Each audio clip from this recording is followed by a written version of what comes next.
إن الحمد لله نحمده ونستعينه ونستغفره ونعوذ بالله من شرور أنفسنا ومن سيئات أعمالنا من يهده الله فلا مضل له ومن يضلله فلا هادي له وأشهد أن لا إله إلا الله وحده لا شريك له وأشهد أن محمدًا عبده ورسوله يا أيها الذين آمنوا اتقوا الله حق تقاته ولا تموتن إلا وأنتم مسلمون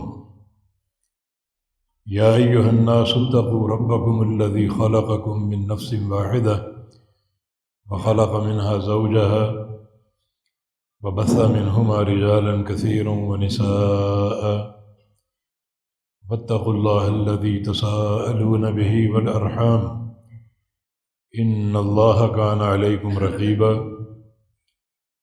يا أيها الذين آمنوا اتقوا الله وقولوا قولا سديدا يصلح لكم أعمالكم ويغفر لكم ذنوبكم ومن يطع الله ورسوله فقد فاز فوزا عظيما اللهم صل على محمد وعلى آل محمد كما صليت على إبراهيم وعلى آل إبراهيم إنك حميد مجيد اللهم بارك على محمد وعلى آل محمد كما باركت على إبراهيم وعلى آل إبراهيم إنك حميد مجيد سبحانك لا علم لنا إلا ما علمتنا إنك أنت العليم الحكيم رب اشرح لي صدري ويسر لي أمري واحلل عقدة من لساني يفقه قولي أعوذ بالله من الشيطان الرجيم من همزه ونفخه ونفثه بسم الله الرحمن الرحيم يا أيها الذين آمنوا اتقوا الله ولتنظر نفس ما قدمت لغد واتقوا اللہ ان اللہ خبیر بما تعملون۔ مرنے کے بعد جو زندگی ہے وہ برزخی زندگی کہلاتی ہے۔ جہان کی تین قسمیں ہیں، ایک دنیا کا جہان ہے اور ایک آخرت کا، اور بیچ میں برزخی جہان، کہ یوں کہہ لو کہ ایک دار اولا ہے جو کہ دنیا ہے، اور ایک دار اخری جو کہ قیامت ہے، اور ایک دار متوسطہ ان دونوں کے بیچ میں وہ دار برزخ ہے یا برزخی حیات ہے۔ برزخ عربی کا لفظ ہے جس کا معنی پردہ یا حاجز۔ سورۃ الرحمن میں مرج البحرین یلتقیان بینہما برزخ لا یبغیان، کہ اس اللہ کی قدرت دیکھیں جس نے دو دریاؤں کو چلایا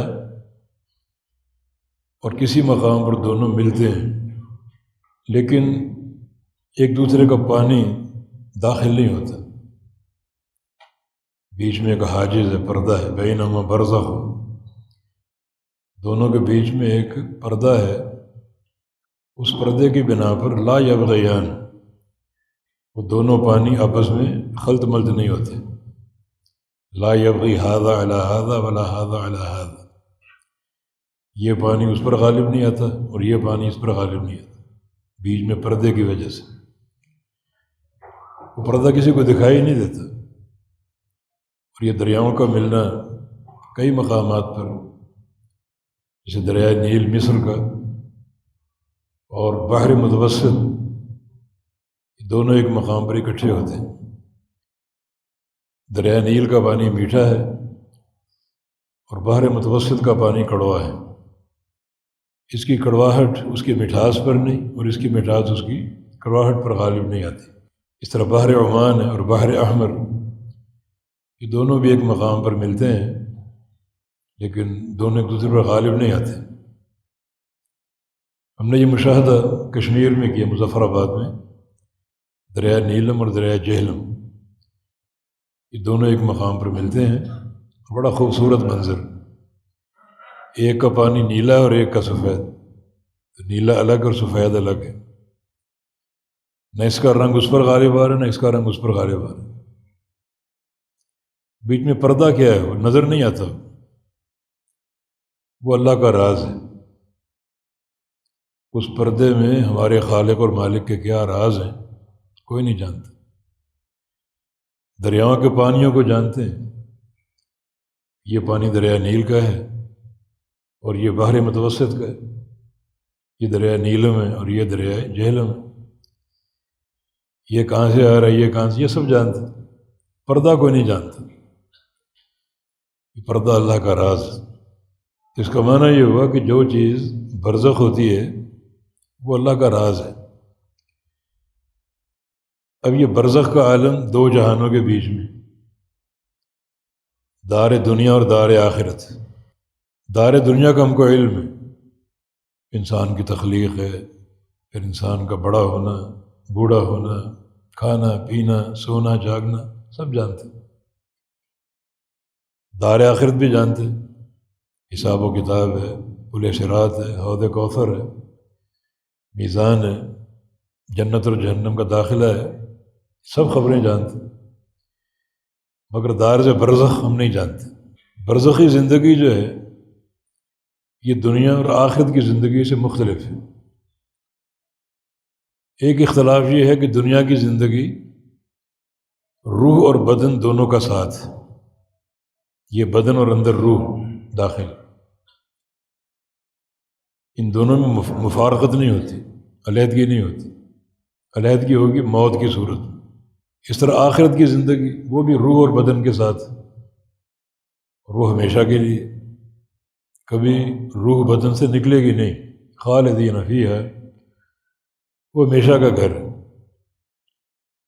لیکن جو برزخی زندگی ہے اس میں روح بدن سے الگ ہوتی ہے، اور اللہ چاہے تو مل بھی جاتی، مفارقت بھی ہے اور ملاپ بھی ہے، اور یہ ملاپ اللہ کے امر سے، اللہ کے لیے کوئی کام مشکل نہیں، یعنی روح کا بدن میں آنا اس میں کوئی وقت نہیں لگتا۔ آپ دنیا کی زندگی دیکھ لیں، جب انسان سوتا ہے تو روح بدن سے نکل جاتی، جسم پڑا ہوا ہے، کوئی دروازے پہ دستک دے یک لخت روح اندر آ جاتی، وقت لگتا ہے کوئی؟ ایک ماں جس کا دودھ پیتا بچہ ساتھ سوتا ہے، رات 10 بار اٹھتا ہے، ماں 10 بار سوتی 10 بار جاگتی، 10 بار روح جسم سے نکلتی 10 بار لوٹتی۔ یہ معاملہ کوئی طویل یا کوئی مشکل نہیں، اللہ تعالیٰ کی سب چیزیں آسان۔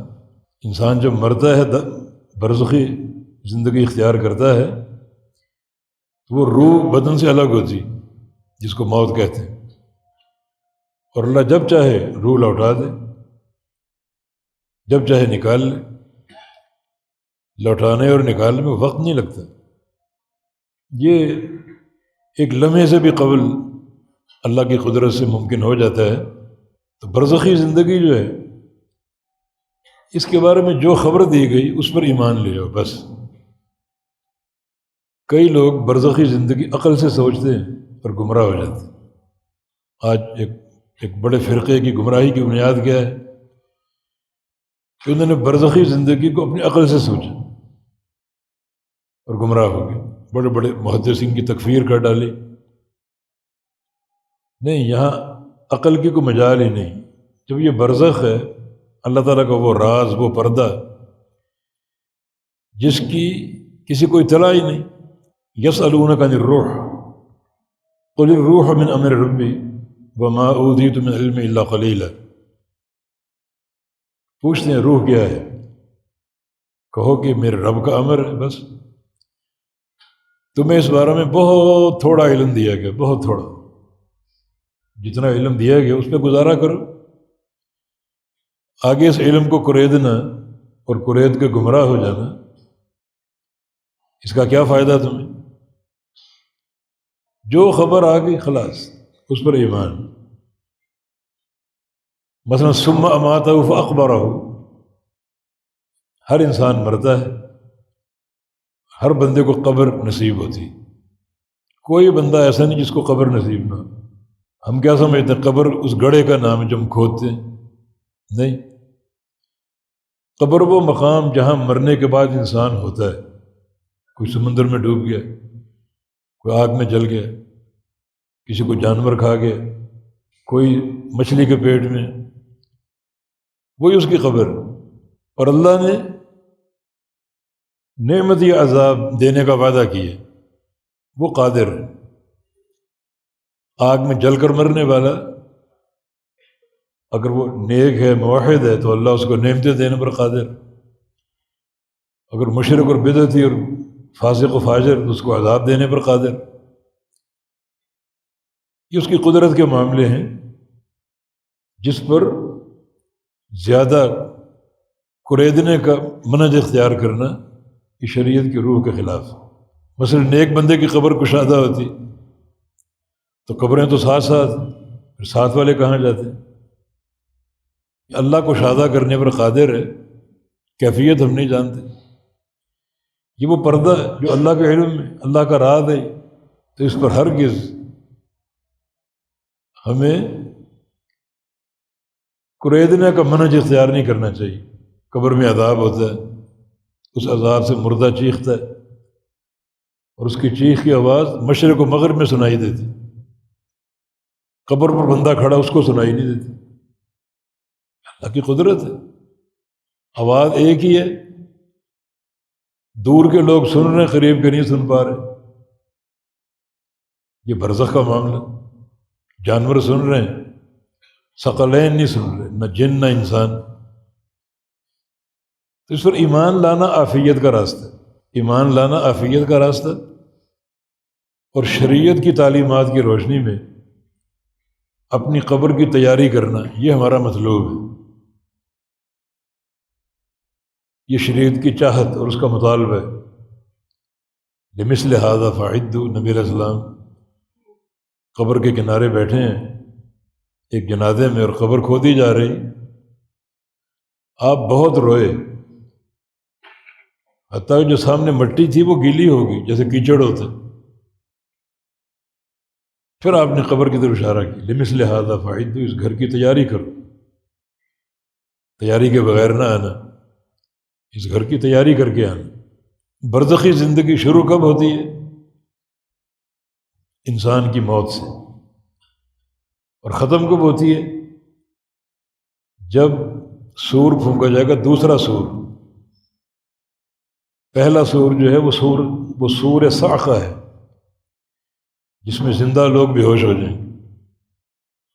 کتنا عرصہ بے ہوش رہیں گے اللہ بہتر جانتا ہے۔ 40 کا عدد حدیثوں میں آتا ہے، 40 مہینے، 40 سال، اللہ بہتر جانتا ہے۔ پھر دوبارہ سور پھونکا جائے گا، اور پھر بے ہوش لوگ زندہ ہوں گے، اور قبر کے مردہ بھی زندہ ہو کر قبروں سے نکلیں گے۔ یہ برزخی زندگی کی انتہا ہے۔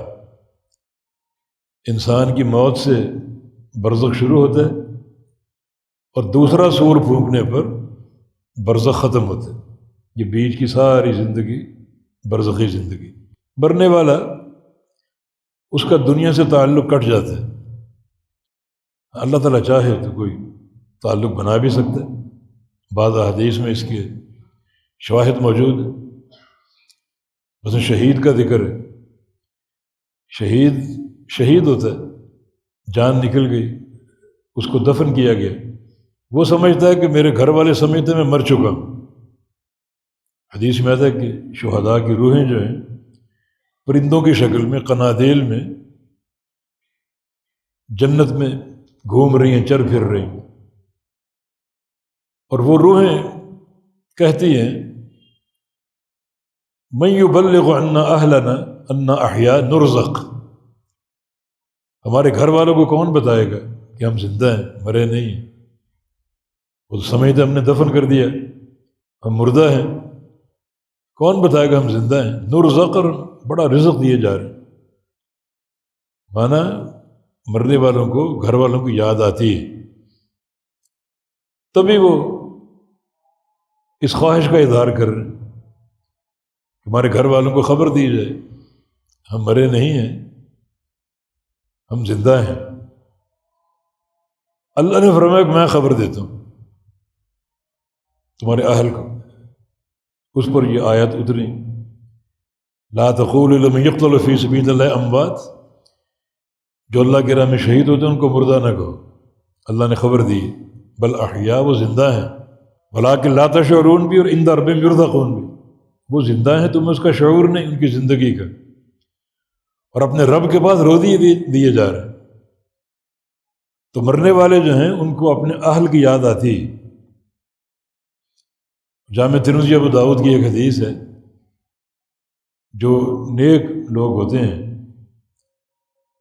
وہ اللہ تعالیٰ کی نعمتوں سے متمتع ہوتے ہیں، محدود ہوتے ہیں، لذتیں اٹھا رہے ہوتے ہیں، جنت کا بستر، جنت کا لباس، جنت کا محل اس کو دکھایا جا رہا ہے کہ یہ تیرا محل ہے قیامت کے دن۔ اللہ ہم سب کو اس میں شامل فرما لے۔ اب ان کی ایک خوشی اس چیز میں ہے کہ ان کو انتظار رہتا ہے کہ جو ہمارا گھر ہے یا ہمارا محلہ، ہماری قوم، اس میں سے کوئی بندہ ہمارے پاس آئے، یعنی مر کے اس کی روح ہمارے پاس آئے تو اپنے اہل و عیال کی خبر لیں کہ میرے بیٹے کا کیا حال ہے، میری بیٹی کیسی ہے، میرے ماں باپ کیسے ہیں، بیوی کیسی ہے، ان کی خبر لیں۔ تو جب کوئی روح آتی ہے، یعنی یؤتی بہ فی ارواح المؤمنین، اس روح کو مومنوں کی روح میں لایا جاتا ہے، اور وہ بڑی خوشی سے اس کا استقبال کرتے ہیں، پوچھتے ہیں ماذا فعل فلان، فلاں کی خبر دو میرے بیٹے کی، ماذا فعل فلان، فلاں کی خبر دو، اور وہ احوال بتاتا ہے۔ احوال کون سے بتاتا ہے؟ جو دین سے متعلق ہو، کہ وہ نمازی بھی ہے، روزہ دار بھی ہے، استقامت پر ہے، اور ملتزم ہے، نیک اور صالح ہے، بڑا خوش ہوتے ہیں۔ ان کو صرف ایک ہی فکر ہے کہ گھر والے دیندار ہیں یا نہیں۔ پھر پوچھتے ہیں ماذا فعل فلان، فلاں کی بتاؤ، کہتے ہیں کہ دعوہ، وہ روح کہتے دعوہ فإنہ فی ہم الدنیا، اس کو چھوڑ دو، وہ دیندار نہیں ہے، وہ دنیا دار بن چکے، نمازوں کا اہتمام نہیں ہے، دین کا اہتمام، چھوڑ دو اس کو۔ تو ان روحوں کو بھی کوئی پرواہ نہیں ہوتی اس کی، چاہے سگا بیٹا ہو، چاہے باپ ہو، چاہے بیوی ہو، اگر دیندار نہیں، ہمارا ان سے کوئی واسطہ نہیں، چھوڑ دو اس کو۔ اچھا، اب یہ ہم اس کو قاعدہ کلیہ نہیں کہتے، اللہ چاہے تو یہ معاملہ ہو سکتا ہے، لیکن یہ نیک روحوں کے ساتھ۔ ابن قیم فرماتے ہیں کہ جو بری روحیں ہیں، کفار کی، مشرکین کی، مبتدعین کی، اور فاسق اور فاجر لوگوں کی، ان کا عذاب اتنا شدید ہوگا کہ ان کو اہل و عیال کی فکر ہی نہیں، کوئی یاد ہی نہیں کہ ہمارا کوئی اولاد بھی ہے، ہمارے کوئی ماں باپ بھی ہیں، نہ کسی کا انتظار ہے کہ کوئی مر کے ہمارے پاس آئے تو ہم اپنے اہل و عیال کا حال معلوم کریں۔ عذاب اتنا شدید ہے کہ بس ان کو اس کی فکر ہی نہیں، اس طرف سوچ ہی نہیں، دھیان ہی نہیں، عذاب بھگت رہے، وہ عذاب برداشت کر رہے۔ تو پھر دو قسم کی روحیں، نیک لوگوں کی اور برے لوگوں کی۔ نیک لوگوں کی روحیں انتظار کرتی ہیں خوشی سے کہ کوئی آئے ہمارے پاس، ہمیں ہمارے اہل و عیال کی خبر دے، اور خبر وہ خوشی کا باعث ہوگی جو دین کے تعلق سے، کہ آپ کا بیٹا ماشاءاللہ نمازی اور عمدہ کام کر رہا ہے، آپ کے لیے دعائیں کر رہا ہے، اور اگر وہ دنیا دار ہے، گناہ گار ہے اور معصیتوں میں ملوث ہے، خود وہ روح کہتی ہے کہ دعوہ فإنہ فی ہم الدنیا، اس کو چھوڑ دو، وہ دیندار نہیں رہا، وہ تو گناہوں کا مرتکب ہے، چھوڑ دو اس کو۔ تو نیک روحیں بھی اس کو چھوڑ دیتے ہیں کہ ہمارا اسے کوئی واسطہ اور کوئی تعلق نہیں ہے۔ تو اگر چاہتے ہو کہ ہمارا اچھا ذکر ہو عالم برزخ میں، والدین فوت ہو چکے، بزرگ کئی خاندان کے فوت ہو چکے، اور کوئی بھی جاتا ہے وہ یقیناً سوال کرتے ہیں فلاں بیٹے کی خبر دو، فلاں بیٹی کی خبر دو۔ تو جواب دو ہی طرح کے، اگر دینداری ہے تو دینداری کی خبر ہوگی، اس پر وہ خوش ہوں گے، اور وہ دینداری کا چرچا اس قبر میں اور مقام علیین میں ہو رہا ہے، یہ بندے کے لیے سعادت کا باعث ہے۔ اور اگر وہ فسق و فجور میں مبتلا ہو چکا، دینداری چھوڑ دی اس نے، تو پھر اس کا یہ ذکر ہو رہا ہے کہ دعوہ فإنہ فی ہم دنیا، چھوڑ دو اسے، اس کو یاد نہ کرو، وہ دیندار نہیں رہا، دین پر نہیں ہے، وہ دنیا کے ہموم و غموم میں مبتلا ہے۔ اچھی خبر اگر پہنچانا چاہتے ہو تو پوری قوت سے دیندار بن جاؤ، صاحب عقیدہ بن جاؤ، صاحب توحید بن جاؤ، کیونکہ توحید کی نعمت ہر نعمت پر بھاری، ہر عمل پر بھاری۔ تو یہ برزخی یعنی جو حیات، اس کے کچھ شواہد یا مشاہد جو شریعت نے پیش کی۔ اصل چیز برزخ کی تیاری، کیونکہ عذاب بڑا ہولناک ہے۔ جو عذاب کی کیفیتیں دین نے بیان کی، القبر اما روضۃ من ریاض الجنہ اور حفرۃ من حفر النار۔ قبر کی دو ہی صورتیں، یا تو جنت کا باغیچہ ہوتی ہے یا جہنم کا گڑھا ہوتی ہے، تیسری کوئی صورت نہیں۔ یہ جنت کا باغیچہ یا جہنم کا گڑھا، یا تو افرشوا لہ من الجنہ یا افرشوا لہ من النار، اس کے نیچے جنت کا بستر ڈال دو، اس کے نیچے جہنم کا بستر، البسوہ من الجنہ البسوہ من النار، اس کو جنت کا لباس پہنا دو، اس کو جہنم کا لباس پہنا دو۔ وَافْتَحُوا لَهُ بَابًا مِنَ الْجَنَّةِ وَافْتَحُوا لَهُ بَابًا مِنَ النَّارِ، اس کی قبر میں جنت کے دروازے کھول دو، سامنے اس کا محل نظر آئے، دیکھ دیکھ کر خوش ہو، اور وہ چاہے کہ جلدی قیامت قائم ہو، یہاں سے نکلو اور اپنے محل میں چلا جاؤ، اور اسے جہنم کا دروازہ کھولا گیا اس کے لیے، اور اس کو اپنا ٹھکانہ جہنم کا نظر آتا، اور دعائیاں دے رہے قیامت قائم نہ ہو، میں نے جا کر اس گھر میں سڑنا مرنا اور جلنا ہے، قیامت قائم نہ ہو۔ یہ برزخی جو مشاہد نبی علیہ السلام نے بیان کیے۔ اصل مسئلہ تیاری کا ہے۔ کچھ عذاب کی صورتیں ہم دیکھتے ہیں جو احادیث میں موجود ہیں، اور عذاب دائمی بھی ہو سکتا ہے، عارضی بھی ہو سکتا ہے۔ کافر مشرک ان کا دائمی عذاب، انہیں قبر میں عذاب ملے گا قیامت کے قائم ہونے تک۔ باقی اگر کوئی موحد لیکن گناہ گار ہے اور اللہ کی مشیت اس کو عذاب دینے کی ہے تو اللہ تعالیٰ عدل کرنے والا ہے، اس کا عذاب بھی کافر کی طرح ہو دائمی، یہ ممکن نہیں۔ ابن القیم نے اس پر بڑی بحث کی ہے۔ اب بعض لوگوں کے جرائم ایسے ہو سکتے ہیں ہولناک کہ ان کو دائمی عذاب ملے قبر، جیسے وہ دو بندے جن کی قبر اللہ کے نبی نے دیکھی، دونوں کی، مدینہ منورہ میں، مر بقبر، عبداللہ بن عباس کی حدیث ہے کہ دو قبروں کے پاس سے گزرے، فرمایا کہ انہما یعذبان، دونوں میں عذاب ہو رہا ہے، وما یعذبان فی کبیر، اور ان کے عذاب کا سبب بڑا گناہ نہیں تھا، دونوں مسلمان تھے۔ ایک حدیث میں بقبرین جدیدین کے الفاظ کہ دو قبریں گویا نئی تھی، ابھی کھدی، تو مانا وہ قبریں جاہلیت کے دور کی نہیں تھی، اسلام کے دور کی تھی، جنت البقیع میں تھی، مسلمانوں کا قبرستان ہے، کفار کا نہیں، مسلمان تھے وہ۔ اور ایک حدیث میں الفاظ ہے من دفنتم اليوم ہاہنا، آج تم نے یہاں کن کو دفن کیا؟ آج ہی، مانا نئے مرنے والے مسلمان تھے، مگر قبر میں عذاب ہو رہا ہے۔ اور عذاب کا سبب کیا ہے؟ ایک غیبت کرتا تھا اور دوسرا استنجا میں احتیاط نہیں کرتا تھا۔ دونوں جرائم ایسے لگتا ہے کہ دونوں کے جرائم یہ مستقل تھے، عادی تھے اس جرم کے۔ کچھ لوگوں کو غیبت کا شوق ہوتا ہے، کوئی مجلس ان کی غیبت سے خالی نہیں ہوتی، کسی کا گوشت کھانا، کسی کو بدنام کرنا، اور کسی کو روندنا، اس کی عزت کو، ان کا مشغلہ ہوتا ہے۔ ایک گناہ دفعتاً ہوتا ہے، ایک گناہ فطرت کا حصہ ہوتا ہے۔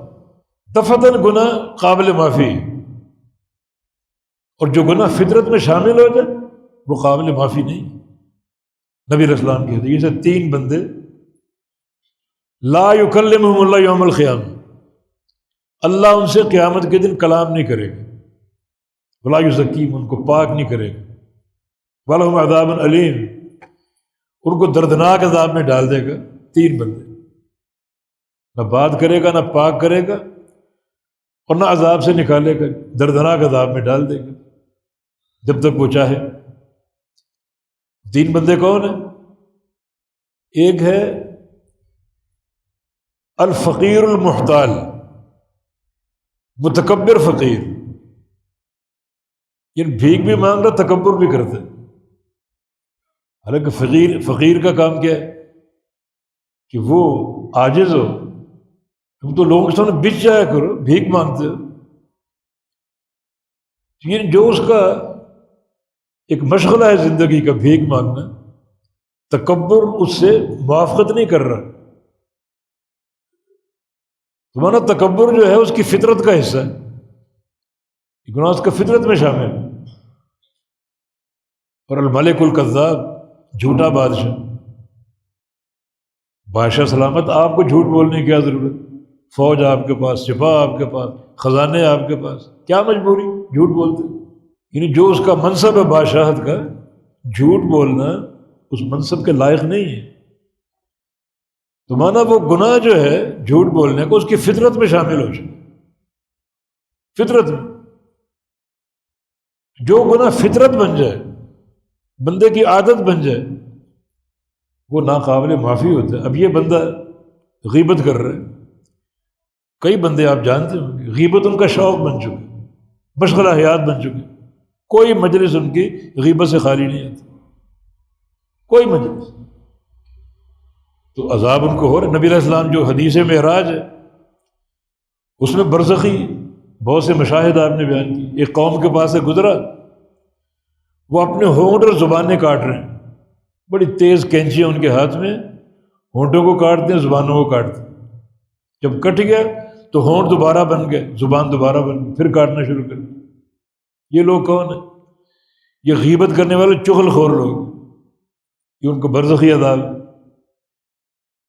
اسی طرح جو استنجا میں احتیاط نہیں کرتا، پھر اس کی نمازیں کہاں گئی؟ کپڑے اگر ناپاک ہیں، جسم اگر ناپاک ہے، پھر نمازیں کہاں گئی؟ یعنی یہ گناہ جو ہے اس کے عواقب خطرناک ہیں۔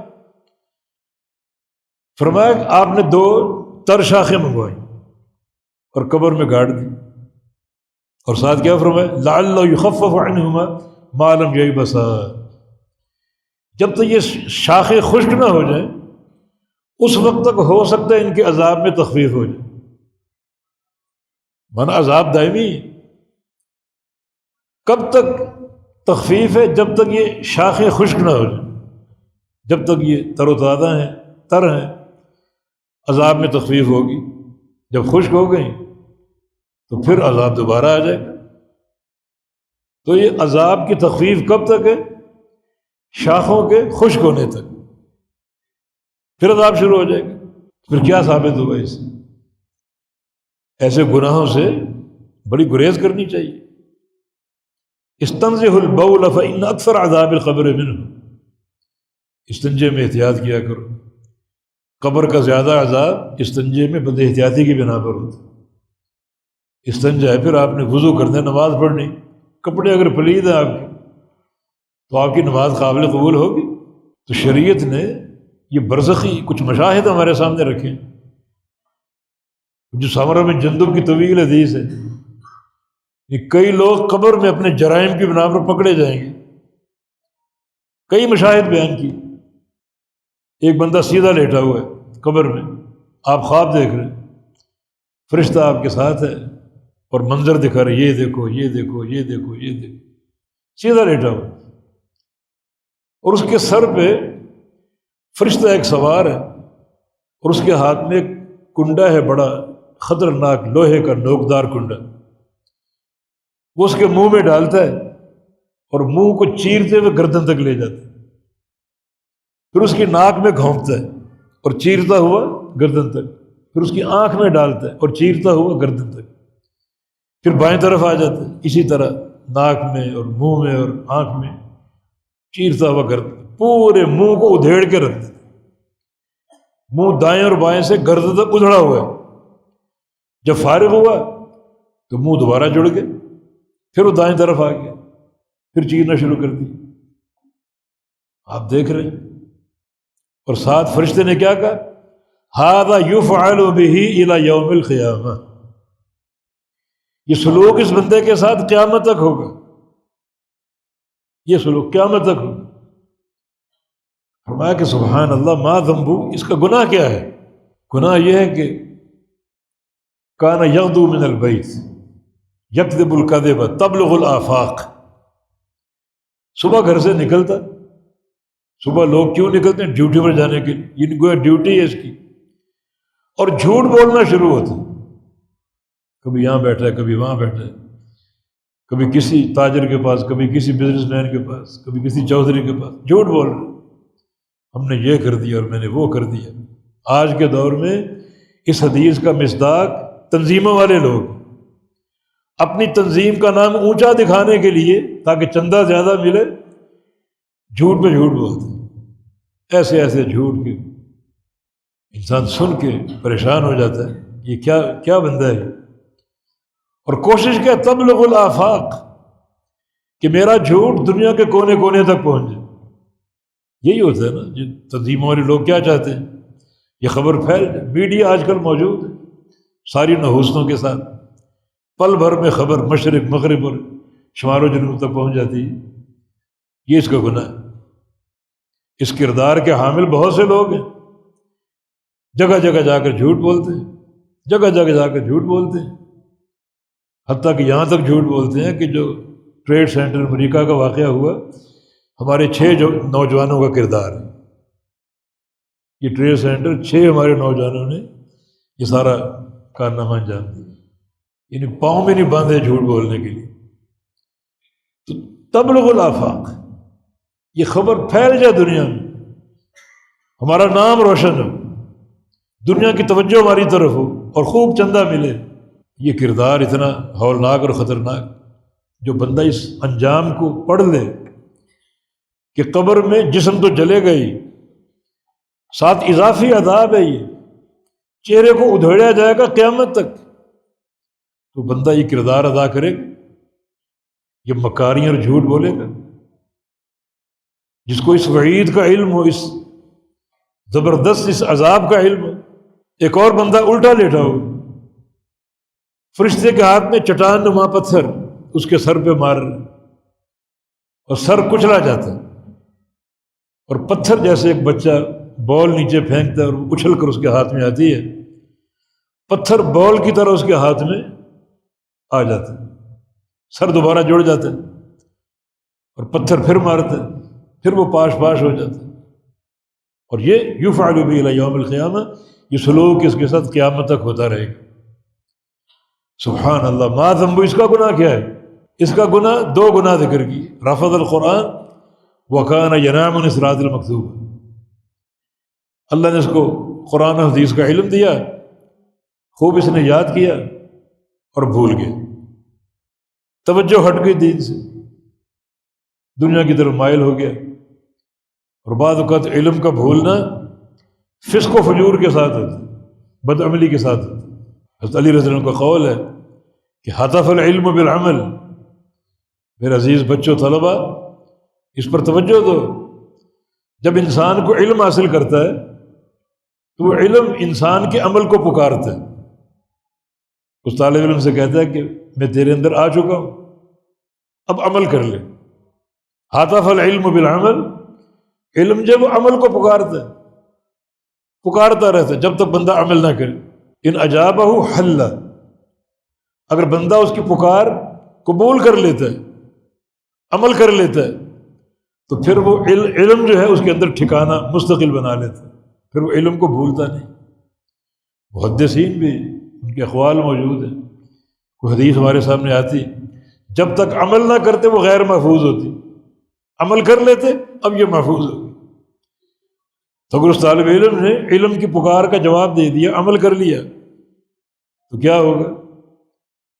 حل، وہ اس کے اندر ٹھکانہ کر لے گا، مستقل بیٹھ جائے گا، پھر علم کو بھولے گا نہیں، مستقل ساتھ. اور اگر اس پکار کو سنا نہیں، عمل نہیں کیا، تو علم وہاں سے رخصت ہو جاتا ہے، تھوڑی دیر اندر رہتا ہے، بس کمرہ امتحان تک، پیپر آیا جو رٹا لگایا ہوا ہے لکھ کر آئے، باہر نکلے سب ختم۔ لیکن جو انسان عمل کرتا ہے اس کے اندر مستقل اس کا علم جو ہے وہ بیٹھ جاتا ہے، قائم ہو جاتا ہے، رخصت نہیں ہوتا۔ یہ بندہ یعنی اللہ نے اس کو علم دیا، قرآن و حدیث کا، یاد کر کے بھول گیا۔ اور دوسرا وَكَانَ يَنَامُ عَنِ الصَّلَاةِ الْمَكْتُوبَةِ، مسجد میں جماعت کھڑی ہے، فرضی جماعت، اور یہ گھر میں سو رہا ہے۔ یہ سونا فجر کی نماز میں ہوتا ہے، یہ عصر کی نماز میں، عصر سے قبل قیلولہ ہوتا ہے اور فجر سے قبل رات کی نیند ہوتی، یہ سو رہا ہے۔ اللہ نے خبر میں پکڑ لیا، اور بڑا بھیانک عذاب ہے کہ سر کو قیامت تک کچلا جائے گا۔ سر میں دماغ ہے نا، جہاں اس علم کو محفوظ ہونا چاہیے تھا، اور محفوظ ہوتا عمل کے ساتھ، تم نے ضائع کر دیا۔ اسی سر کو پاش پاش کیا جائے گا بار بار۔ تو یہ برزخی خبریں، اس کا معنی کیا ہوا؟ جس بچے کو، طالب علم کو، جس بندے کو یہ وعید معلوم ہو گئی، علم کو بھولے گا، قرآن یاد کر کے بھولے گا، بلوغ المرام یاد کر کے بھولے گا نہیں۔ اس علم کو مستقل اپنے اندر قائم رکھو، اور یہ قائم ہونا تقویٰ کے ساتھ، پرہیزگاری کے ساتھ، عمل کے ساتھ، اللہیت کے ساتھ۔ تبھی تو امام مالک رحمہ اللہ فرمایا کرتے تھے لیس العلم بکثرۃ المسائل وانما العلم خشیۃ اللہ۔ علم کثرت مسائل کا نام نہیں، علم اللہ کے خوف کا نام، خشیت کا نام۔ خشیت اندر ہو، علم چاہے کم ہو، یہ حقیقی علم ہے۔ اور مسائل بے تحاشا ہو، اللہ کا خوف نہیں، وہ علم قطعاً کارآمد نہیں۔ اس کا تو معنی یہ کہ بندے نے اپنے اندر علم کی حجت قائم کر لی اور عمل نہ کر کے عذاب کا نشانہ بن گیا۔ علامہ ابن قیم فرماتے ہیں کہ ایک ہے جاہل، علم پہنچا نہیں اس تک، اور ایک ہے عالم جو عمل نہیں کرتا۔ فرمایا کہ بدتر وہ جاہل، وہ عالم ہے جو عمل نہیں کر رہا، جاہل نہیں، اس کو علم پہنچا ہی نہیں، اس کا جہل اس کے لیے عذر بن سکتا ہے، مجھے علم نہیں تھا۔ وہ تو اللہ بہتر جانتا ہے، ہم اس کا فیصلہ نہیں کر سکتے، مگر اپنے جہل کی بنا پر چھوٹ سکتے۔ یہ نہیں چھوٹے گا کہ تیرے پاس علم تھا، علم کی حجت تجھ پر قائم تھی، یہ نہیں چھوٹے گا۔ تو یہ ساری چیزیں اگر معلوم ہو تو بندہ یہ تصور کر سکتا ہے کہ میں علم کو بھول جاؤں، علم سے غافل ہو جاؤں، دنیا داری میں پڑ جاؤں۔ کئی طلبہ فارغ ہوتے ہیں اور پھر وہ نوکریاں ڈھونڈتے ہیں، کوئی اسکول کی ٹیچری مل جائے، بخاری مسلم سب ختم، کسی ادارے میں مترجم کی ملازمت مل جائے، کوئی ایمبیسی میں نوکری مل جائے، یا کوئی پیسے ہوں تو ایک دکان ڈال لے، پھر اسی دکان کا ہو کے رہ جائے گا۔ یہ طلبہ کی شان نہیں، طلبہ کی شان اس علم کے ساتھ وفاداری ہے۔ اس علم رزاق اللہ ہے، ہماری روزی اسی علم سے وابستگی کی صورت میں، بس اللہ رزاق۔ تو اگر یہ اس بندے کا انجام اگر معلوم ہو تو بندہ کوئی تصور کر سکتا ہے علم سے دوری اختیار کر لے۔ آگے دیکھو، ایک برتن دیگ نما، برزخی زندگی، دیگ نما برتن، منہ اس کا بالکل تنگ اور پیٹ بہت بڑا۔ منہ تنگ اس لیے تاکہ کوئی اندر سے نکل نہ سکے، مرد بھی عورتیں بھی، اور عذاب دے رہے ہیں، دیا جا رہا ہے، چیخ رہے ہیں، چلا رہے ہیں۔ نبی علیہ السلام کھڑے، سبحان اللہ ما ذنبہم، کیا گناہ ان کا؟ فرمایا کہ ہؤلاء الزنات والزوانی، یہ آپ کی امت کے وہ لوگ جو مرد زانی عورتیں، یہ ان کا انجام۔ جس بندے کو یہ وعید سامنے ہو وہ زنا کا تصور کر سکتا ہے، زنا کا یا غیر فطری عمل کا تصور کر سکتا ہے، وہ زنا سے بھی بدتر۔ یہ سارے جو برزخی مشاہد ہیں، آگے ایک حوض ہے، سرخ رنگ کا سمجھے تیل کھولتا ہوا، اس میں لوگ جھونک دیے گئے، جل رہے ہیں، چیخ رہے ہیں، اور جب نکلنا چاہیں، کوئی حوض ہے نا، تالاب ہے، چاروں طرف سے کھلا ہوا ہے، تو کناروں پر فرشتے موجود، کوئی نکلنا چاہے فرشتوں کے ہاتھوں میں پتھر ہے، پتھر اس کے منہ میں گھونپ کر اندر دھکا دے دیتے، نکلنے کی صورت میں اور عذاب بڑھ رہا ہے۔ یہ کون لوگ ہیں؟ الذین یأکلون الربا، یہ سود خور لوگ، حرام کاروبار۔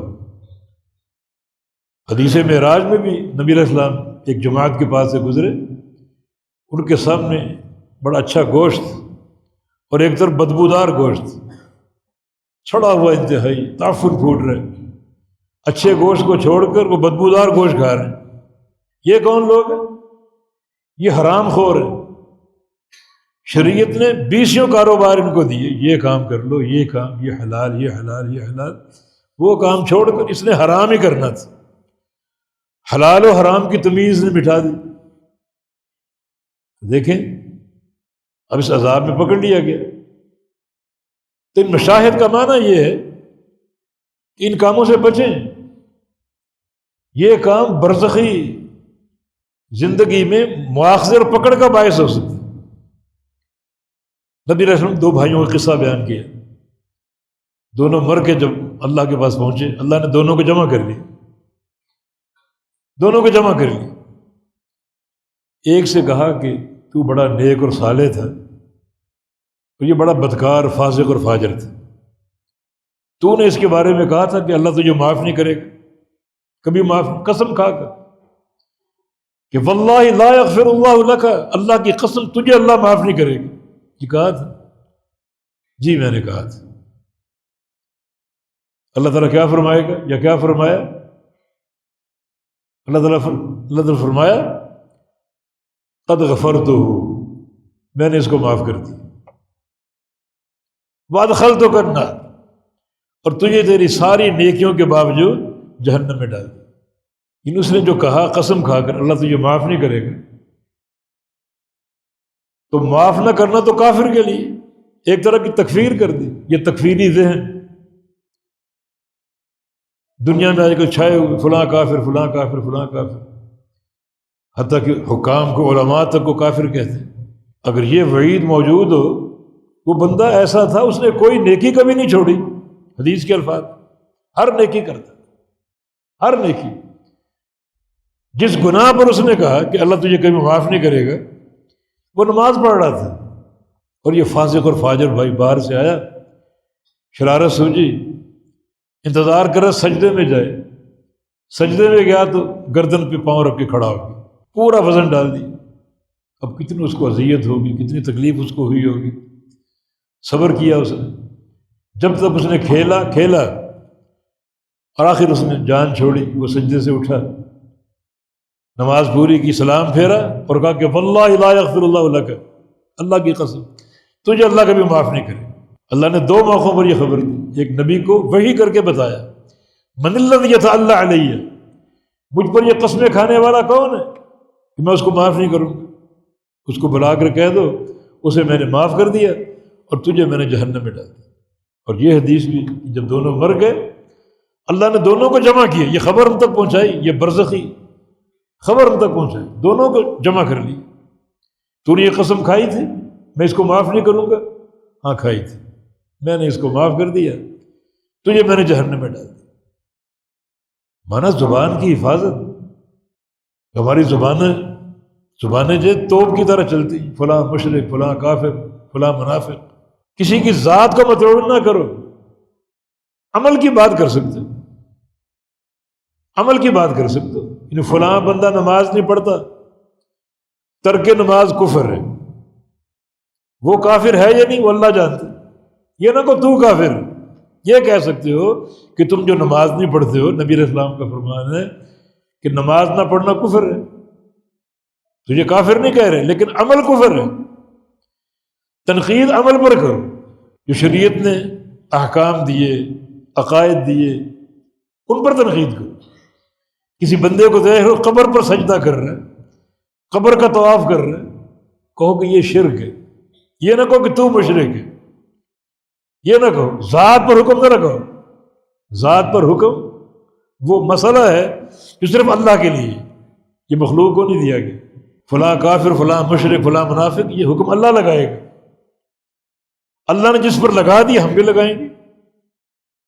ابو جہل کافر تھا، عتبہ، شیبہ، ابو لہب کافر تھے، ہم بھی لگائیں گے۔ جنہوں نے اسلام قبول نہیں کیا وہ کافر ہیں، بات واضح۔ لیکن جو اسلام قبول کر چکا، کلمہ پڑھ چکا، اس پر ذات پر مطعون کرنا، ذات پر حکم لگانا، اس کا اختیار انسان کو نہیں ہے۔ ورنہ برزخی زندگی کا یہ مشہد آپ دیکھ لیجئے، اللہ نے نیکوکار بھائی کی تمام نیکیاں برباد کر دی، اس کو جہنم میں ڈال دی، اور جو فاسق اور فاجر تھا اس کو جنت کا داخلہ دے دیا کہ تم نے جو کہا اللہ تجھے معاف نہیں کرے گا، میں نے معاف کر دیا۔ بندہ اس زبان کی حفاظت کرے۔ یہ جو برزخی مشاہد جو شریعت نے بیان کیے اسی لیے تاکہ محتاط ہو، لیکن اصل چیز، اساس جو ہے وہ توحید، اساس توحید۔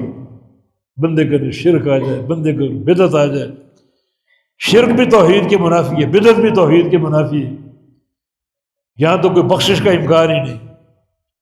لیکن اگر کوئی جرم ہے تو اللہ تعالیٰ عدل فرماتا ہے، ہو سکتا ہے جرائم کم ہو اور قبر کی زندگی زیادہ ہو تو اللہ تعالیٰ اس جرم کو معاف کر کے عذاب قبر اٹھا لے، یہ ممکن۔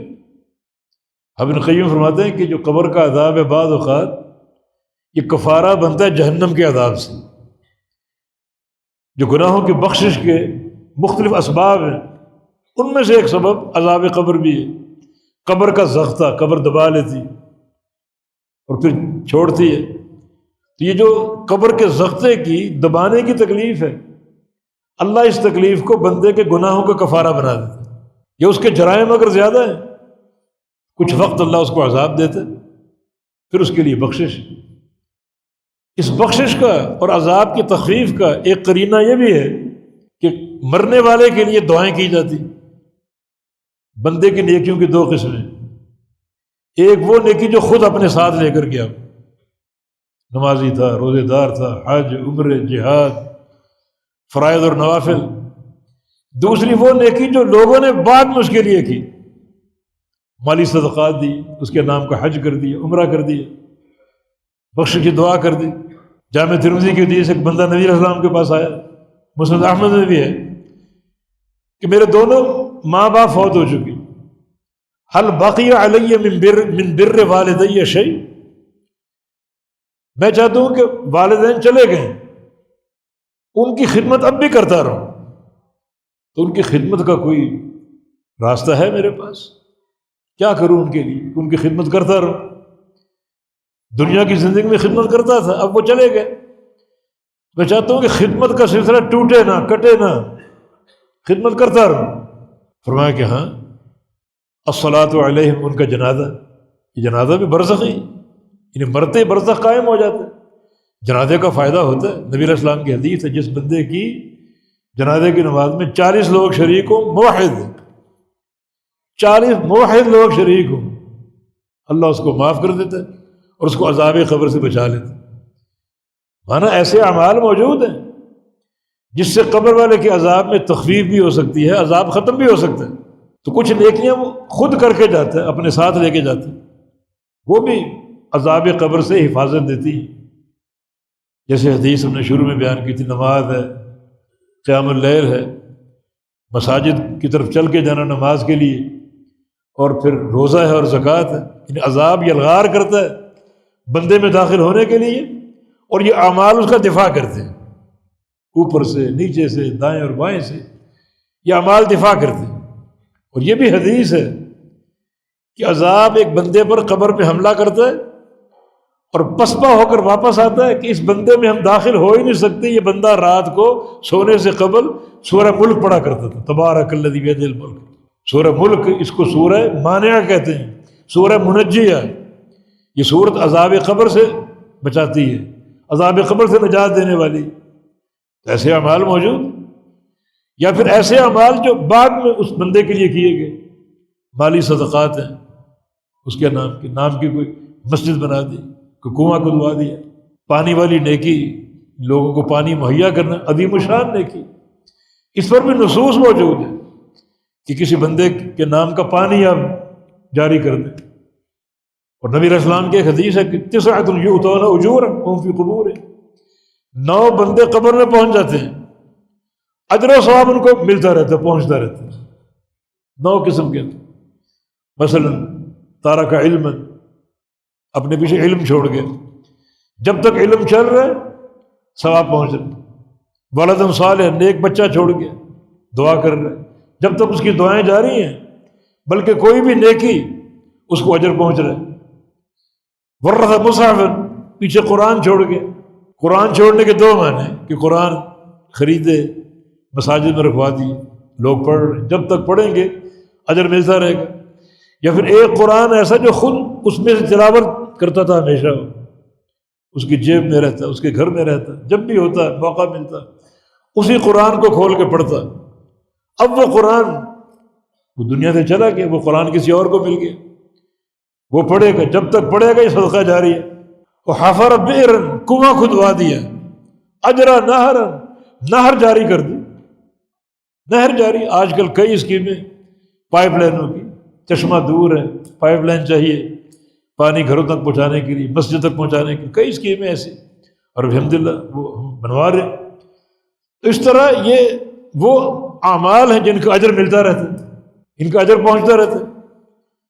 تو اس طرح یہ اعمال جو بندے کو نفع دیتے ہیں، تو پھر یہ گناہوں کی بخشش کا باعث. ان بعض بندے قبر میں دیکھتے ہیں عذاب ختم ہو گیا، عذاب میں تخفیف آ گئی. وجہ کیا ہے؟ تیرے بیٹے نے دعا کی، اللہ نے قبول کر لی. فلاں بندے نے تیرے نام کی یہ نیکی کی، اللہ نے قبول کر لی. تیرے نام کا حج کر لیا، اللہ نے قبول کر لیا.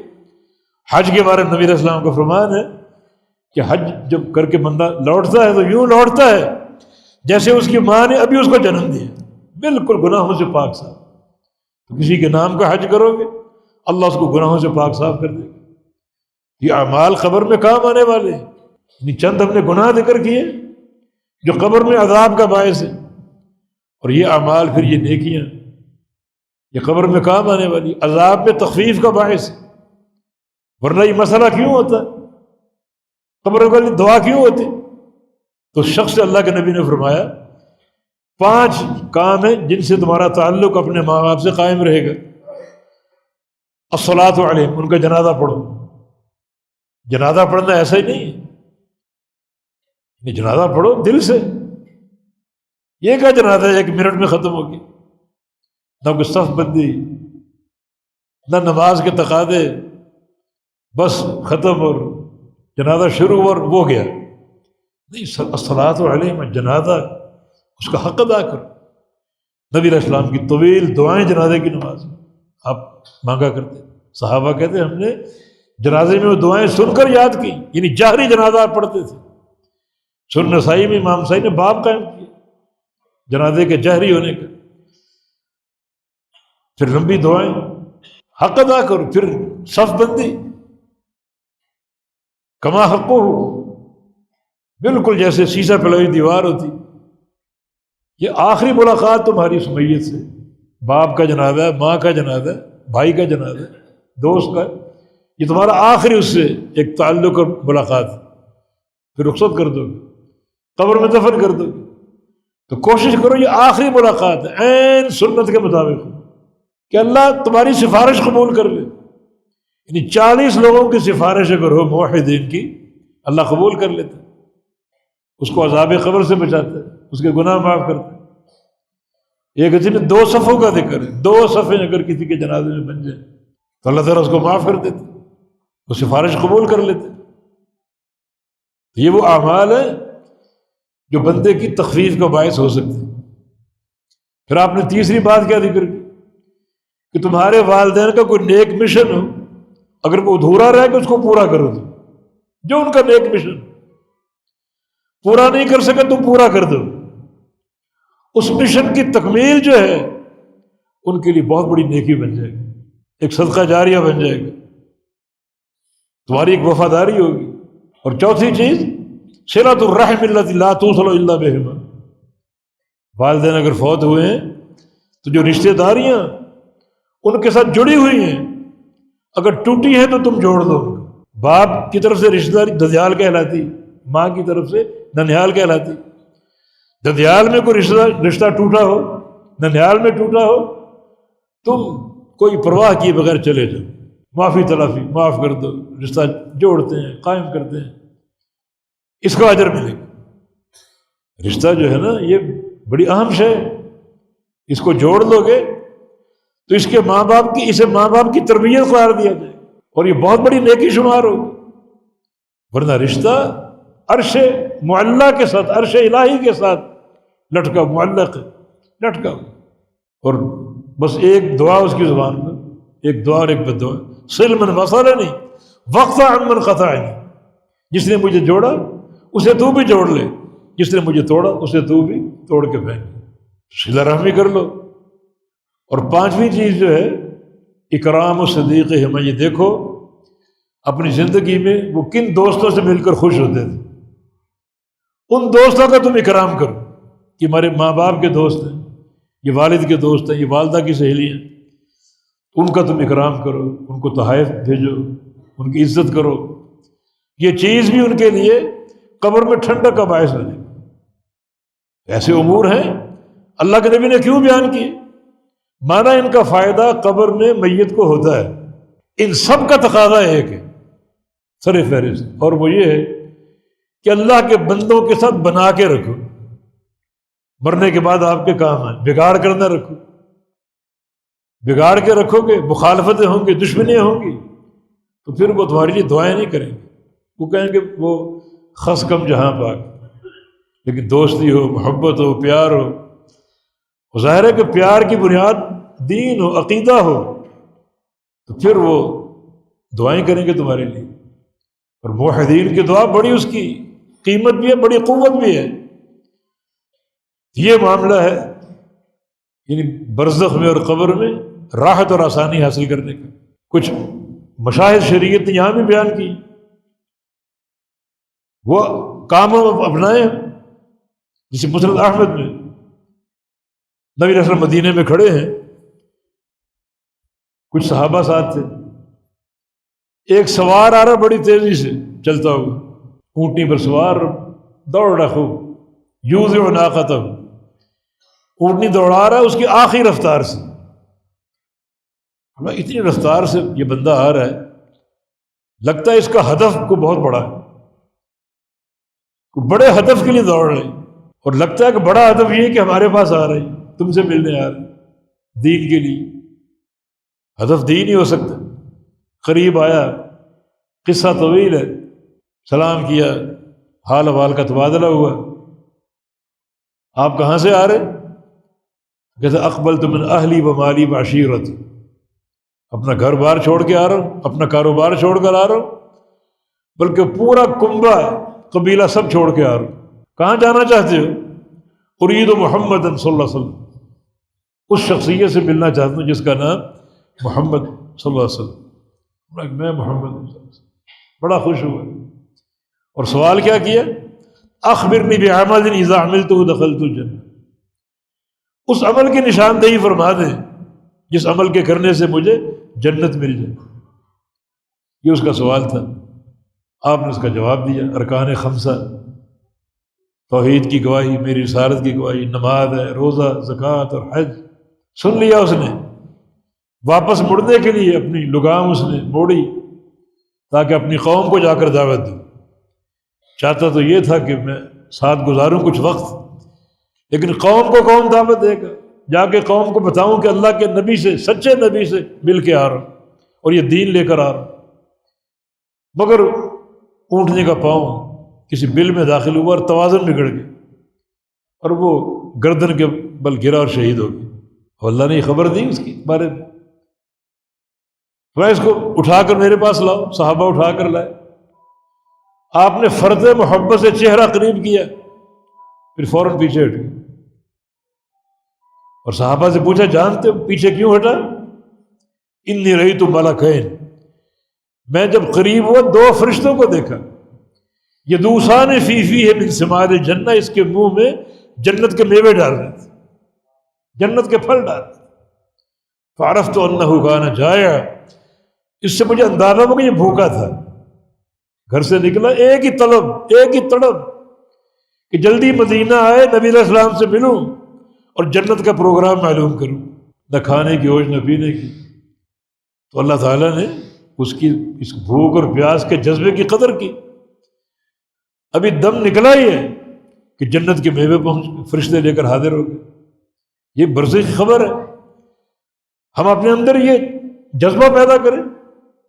نمبر 1 دین سیکھنے کا، دین سیکھنے کا، اور نمبر 2 اور یہ زیادہ اہم ہے، دین کس سے سیکھنے کا؟ محمد الرسول اللہ صلی اللہ علیہ وسلم۔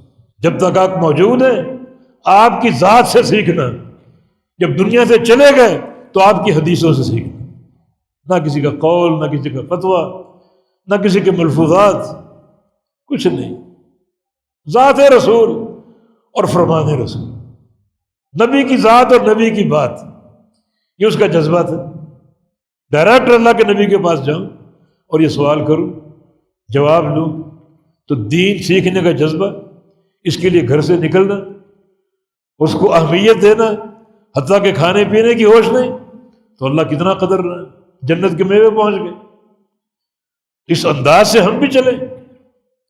یہ تعلق ہو دین کے ساتھ، یہ تعلق ہو دین کے ساتھ۔ اور بھی کئی مشاہد ہیں، جیسے وہ شخص جو حج کر رہا تھا نبی علیہ السلام کے ساتھ، وہ بھی اونٹنی سے گرا اور شہید ہو گیا۔ میدان عرفات کا قصہ ہے، احرام باندھا ہوا ہے اور تلبیہ پڑھ رہا ہے اور اونٹنی سے گر کر شہید ہو گیا۔ آپ نے کیا فرمایا؟ اسے انہی چادروں میں کفن دو، الگ سے کفن لانے کی ضرورت نہیں، انہی چادروں میں کفن دو، اور خوشبو نہ لگاؤ۔ یہ حاجی ہے، حاجی خوشبو نہیں لگاتے احرام کی حالت میں، اور سر نہ ڈھانپنا، محرم کا سر ننگا ہوتا ہے، اسی طرح اس کو دفن کر دو، خوشبو نہیں لگانی۔ فَإِنَّهُ يَأْتِي يَوْمَ الْقِيَامَةِ مُلَبِّيًا، یہ بندہ قیامت کے دن آئے گا تلبیہ پڑھتے ہوئے۔ تو اس سے کیا سبق ملا؟ ہماری کیا کوشش ہو کہ آخری وقت آئے نیکی کرتے ہوئے۔ نبی علیہ السلام کی حدیث ہے کہ الناس یبعثون علی ما ماتوا علیہ، کہ لوگ جو کام کرتے کرتے مرتے ہیں اسی کام پر اٹھائے جائیں گے۔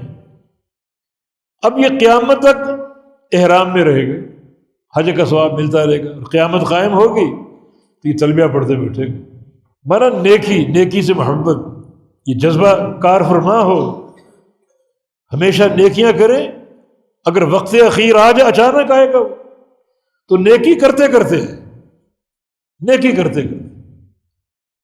جس کا معنی یہ کہ فسق و فجور، گناہ، معصیتیں، ان سے گریز کریں۔ وقت موت کسی وقت بھی آ سکتا، یہ بھی ایک برزخ کا مشہد ہے۔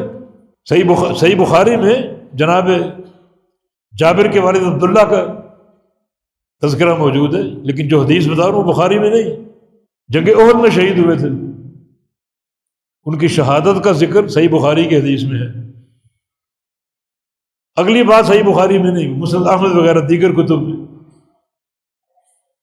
جب وہ شہید ہوئے تو جناب جابر ان کے بیٹے بڑے پریشان تھے، نبی علیہ السلام ان کو تسلی دی، فرمایا کہ ان اللہ تکلم اباک کفاح، جابر تیرے والد کو اللہ نے کیا مقام دیا؟ سامنے بٹھا کر باتیں کی، اور بات کیا کرنی تھی کہ عبداللہ کچھ مانگو، کیا خواہش؟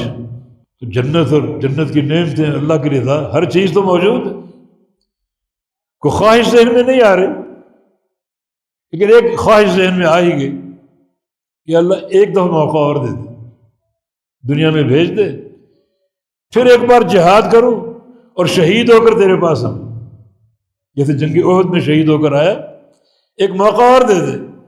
جو اللہ نے کرامت دی اس شہید کو، جو عزت دی، تو چاہا کہ یہ بار بار ہو۔ فرمایا یہ ہمارا حتمی اور قطعی فیصلہ ہے، دنیا میں دوبارہ نہیں جانا۔ ہمارا شوق جہاد، جذبہ جہاد، شوق شہادت، دل میں یہ جذبہ موجود ہونا چاہیے۔ وہ جہاد آج جاری نہیں ہے، یہ اس میں شرکت کے مواقع نہیں ہیں، دور ہے ہم سے، لیکن جہاد کی نیت تو ہونا۔ من مات ولم یغزو ولم یحدث بنفسہ فقد مات علی شعبۃ من النفاق، کہ بندہ مر جائے اندر جہاد کا عزم نہ ہو، جہاد کا شوق نہ ہو، جہاد کی تیاری نہ ہو، وہ نفاق پر مرتا ہے۔ تو شوق جہاد، تیاری جہاد کی موقع اللہ جانتا ہے، کس کا شوق سچا اور کس کا شوق جھوٹا ہے اللہ جانتا ہے۔ یہ مشاہد کس لیے؟ تاکہ ہم بھی یہ کردار اپنے اندر پیدا کریں، ادا کریں۔ کچھ مشاہد کتب تاریخ میں ذکر، علامہ ابن رجب بغدادی رحمہ اللہ، ان کی کتاب احوال القبور کے نام سے، تو 2 قبروں کے قصے انہوں نے بیان کی۔ ایک یہ کہ بغداد میں خوشبو پھوٹ اٹھی، خوشبو بغداد میں، سارے شہر میں خوشبو پھیلی ہوئی، لوگ حیران کہ یہ خوشبو کہاں سے آ رہی۔ کئی عطار بھی تھے، وہاں بھی دیکھا، لیکن خوشبو ویسی وہاں نہیں تھی، یہ خوشبو کہاں سے پھیلی۔ آخر اس کی سمت کا لوگوں نے تعین کر کے پیچھے جانا شروع کر دیا، چلتے چلتے خوشبو قبرستان تک پہنچ گئی، مانا قبرستان سے آ رہی، لیکن کس قبر سے آ رہی اس کا اندازہ نہیں لگ رہا۔ پھر اس سمت کا تعین کیا، چلتے چلتے قبر تک پہنچ گئے، وہ قبر امام بربہاری رحمہ اللہ کی تھی، شرح سنہ ان کی کتاب، اور وہ کیا ہے، عقیدے کا پہاڑ تھے۔ شرح سنہ پڑھیں، چھپی ہوئی کتاب، اور اس میں کیا توحید کی باتیں، شرک سے نفرت، اور سب سے بڑھ کر بڑی قوت کے ساتھ بدعت اور اہل بدعت سے نفرت۔ امام بربہاری کی سیرت کا اعجاز ہے، خلاصہ ہے، جا بجا اپنی اس کتاب میں انہوں نے بدعت کی شناعت، بدعت کی مذمت، اہل بدعت سے دوری، اہل بدعت کی صحبت سے بچنا، اہل بدعت سے شد و مت سے نفرت کرنا۔ ایک بندے کا ایسا ٹھوس عقیدہ ہو تو اللہ اس بندے کا دکھاتا ہے پھر دنیا میں کہ ہمارے ہاں اس کی کیا تقریب ہے۔ خوشبو امام بخاری رحمہ اللہ دفن ہوئے تو قبر کی مٹی سے خوشبو آ رہی، وہ خوشبو اب بھی گاہے بگاہے پھوٹتی ہے، خوشبو آ رہی، ختم ہی نہیں ہو رہی۔ پھر لوگوں نے جا کر مٹی قبر سے اٹھا کر گھر لے جانی شروع کر دی تاکہ خوشبو ہمارے گھر آ جائے۔ پھر خوشبو بند ہوئی کہ قبر کھل نہ جائے، اور کبھی کبھی وہ خوشبو پھوٹ اٹھتی۔ امام بخاری حدیثوں کے حافظ، سنت اور عمل اور عقیدے کے پہاڑ۔ صحیح بخاری کیا ہے؟ عقیدے کی کتاب، توحید کی کتاب، سنت کی محبت کی کتاب۔ مانا یہ کردار اپنے اندر پیدا کرو۔ مدینے میں سیلاب آیا ایک بار، اور سیلاب کا پانی اس مقام سے بھی گزرا جہاں احد کی جنگ ہوئی تھی۔ ایک قبر کھل گئی، ایک قبر کھل گئی۔ اب قبر کھل گئی تو اس کو بند کرنا تھا، لیکن لوگوں کو شوق ہوا یہ معلوم تو کریں قبر ہے کس کی۔ تو جو پرانے کچھ صحابی بچے تھے ان سے رجوع کیا، وہ آئے، دیکھا تو کہا یہ قبر عمر بن جموح رضی اللہ عنہ کی، عمر بن جموح رضی اللہ عنہ ان کی قبر۔ اور خاص بات یہ تھی کہ ان کا ہاتھ اپنی طبعی وضع پر نہیں تھا، میت کا ہاتھ یوں رکھا جاتا ہے، یوں رکھا گیا ہوگا، مگر وہ ہاتھ یہاں آ گیا، اور ہاتھ کو ہٹایا گیا تھا کہ اس کو سیدھا کر دیں تو نیچے سے بہتا خون نظر آیا، اب تک خون بہہ رہا ہے، اور ہاتھ جو سیدھا کیا پھر دوبارہ وہیں آ گیا، پھر سیدھا کیا کہ پھر وہیں آ گیا۔ جنگ احد میں شہید ہوئے تھے، جو زخم کھایا کتنا قیمتی تھا، اللہ کو کتنا پسند آیا کہ اللہ نے ان کا ہاتھ وہاں ٹکا کر اس زخم کی حفاظت کی کہ قیامت کے دن یہ زخم لے کر اٹھے۔ عمر بن جموح کیا ہے؟ اسلام دیر سے قبول کیا، ان کے بیٹے پہلے مسلمان ہو گئے تھے، باپ کو دعوت دیتے باپ قبول نہ کرتا، ان کا جو بت تھا اس کو کبھی کبھی اٹھا کر غائب کر دیتے، کبھی کہیں پھینکتے کبھی کہیں پھینکتے، یہ گالی دیتا ہوا جاتا، اس کو تلاش کر کے لاتا، پھر اس کو نہراتا، تیل ملتا۔ ایک دن بت اس کا اٹھایا اور الٹا کنویں میں لٹکا دیا، کنویں کے اندر، اب پھر وہ گالیاں تلاش کر رہے، ادھر ادھر دیکھ رہے، کنویں تک پہنچ گیا، الٹا لٹکا ہوا دیکھا تو کہتے کہ تو میری حفاظت کیا کرے، اپنے آپ کو تو بچا نہیں رہا، اپنی حفاظت کر نہیں رہا۔ اللہ نے سینہ کھول دیا، دماغ کھول دیا، اور دین توحید قبول کر لیا۔ آگے جنگ احد آ گئی، اور کہا کہ میں نے شرکت کرنی۔ بوڑھے بھی تھے اور لنگڑے بھی تھے، بوڑھے بھی تھے لنگڑے بھی تھے۔ بیٹوں نے سمجھایا کہ آپ معذور ہیں، شریعت نے آپ کو معذور قرار دیا ہے، تو آپ کیوں ضد کر؟ کہا نہیں میں نے ضرور۔ کہا کہ قرآن کہتا ہے کہ لنگڑے پر کو حرج نہیں، تو آپ وہاں جائیں گے، آپ کو سنبھالے یا وہاں دشمن سے لڑے؟ کہا نہیں میں لنگڑا ہوں نا، اتعرج بعرجتی فی الجنہ، لنگڑا ہونے کے باوجود جنت میں تم سے پہلے پہنچ جاؤں، لیکن لنگڑا دیر سے پہنچتا ہے منزل پہ، جنت میں تم سے پہلے پہنچ جاؤں۔ نبی علیہ السلام سے بھی عرض کیا کہ ہمارے باپ کی یہ ضد ہے، آپ نے بھی سمجھایا، مگر اڑے ہوئے بات کرے میں نے جانا ہے ضرور جنگے ہوئے۔ پھر اللہ کے نبی فرمایا کہ جب ان کو شوق ہے اور تو پھر تم نہ رکو، جانے دو۔ پہنچ گئے، جہاد میں شریک ہوئے، شہید ہو گئے۔ بیٹوں نے خواہش ظاہر کی کہ ان کی میت مدینے لے جائے، جنت البقیع میں دفن کر دیں، وہ قریب سے ان کی ہم زیارت بھی کرتے رہے۔ فرمایا کہ ٹھیک ہے لے۔ تو ان کی میت کو اونٹ پہ رکھا گیا اور مدینے کی طرف چلنے لگے، تو اونٹ نے چلنے سے انکار کر دی۔ اونٹ کا رخ میدان احد کی طرف کرتے اونٹ چڑھ پڑتا، مدینے کی طرف کرتے اونٹ رک جاتا۔ کئی بار ایسا کیا، مدینے کی طرف رخ موڑا، اونٹ رک گیا، دھکے دے رہے، چل نہیں رہا۔ جنگ میدان احد کی طرف یہ اونٹ چڑھ پڑا۔ کیا اس میں رمز ہے، کیا وجہ ہے، کسی کو سمجھ نہیں آ رہی۔ بیٹے بھی نہیں جان رہے کیا معاملہ۔ کہا کہ مدینے جا کر والدہ سے پوچھیں گے، آخری وقت ان کے ساتھ گزارا تھا، شاید ان کے پاس کوئی علم ہو۔ وہیں جنگ میدان احد میں دفن کر دیا، اور گھر آ کے والدہ کو خبر دی اور یہ قصہ بیان کیا۔ والدہ نے کہا کہ عمر بن جموح لنگڑا تھا، بوڑھا تھا، اور میں نے سوچا اگر یہ دشمن کا مقابلہ نہ کر سکا، میدان چھوڑ کے بھاگ آیا، تو یہ ہمارے خاندان کے لیے تانا بن جائے گا، خاندان کے لیے تانا بن جائے گا، یہ وہ خاندان جن کا مرد میدان چھوڑ کے بھاگا ہے۔ تو میں نے غیرت دلانے کے لیے اور قوت پیدا کرنے کے لیے ان کو ہتھیار پہنا رہی ہوں، اور ساتھ کہہ رہا ہوں عمر تم ٹکو گے نہیں، تم بھاگ آؤ گے۔ کہا نہیں میں نہیں بھاگوں گا۔ عمر تم ٹکو گے نہیں، تم بھاگ آؤ گے۔ کہا کہ نہیں میں ڈٹا رہوں گا۔ میں نے ہتھیار پہنا دیے اور گھر سے نکلتے ہوئے دعا کی کہ یا اللہ مجھے مدینے واپس لے کر نہ آنا، مدینے واپس لے کر نہ آنا۔ بس یہ دعا کر کے چلے گئے، اللہ نے قبول کر لی۔ اونٹ کا رخ مدینے کی طرف کرتے ہیں، وہ رک جاتا ہے، اور میدان احد کی طرف کرتے ہیں، چل پڑتا ہے۔ ایک مجاہد کی دعا، کتنی اس میں تاثیر۔ اگر ہم میں بھی یہ لگن ہو، جذبہ ہو نیک اعمال کا، تو یقیناً اللہ رب العزت جو مشاہد ہمارے سامنے آ رہے ہیں، ہمیں بھی اللہ تعالیٰ سرفراز فرمائے۔ اصل معاملہ یہ قبر کی تیاری، برزخی جہاں کی تیاری، اور جو بھی شریعت نے خبر دے دی اس پر ہمارا ایمان ہو، اس پر ایمان ہو۔ اور اصل جو مسئلہ یعنی قبر میں کامیابی کا، وہ توحید کی پختگی، عقیدے کی مرکزیت ہے۔ عقیدے میں خطر ہے تو عذاب دائمی ہے۔ عقیدہ اگر ٹھیک ہے، عذاب اگر ہو بھی اللہ کی مشیت سے، ایک وقت آئے گا عذاب ٹل جائے گا۔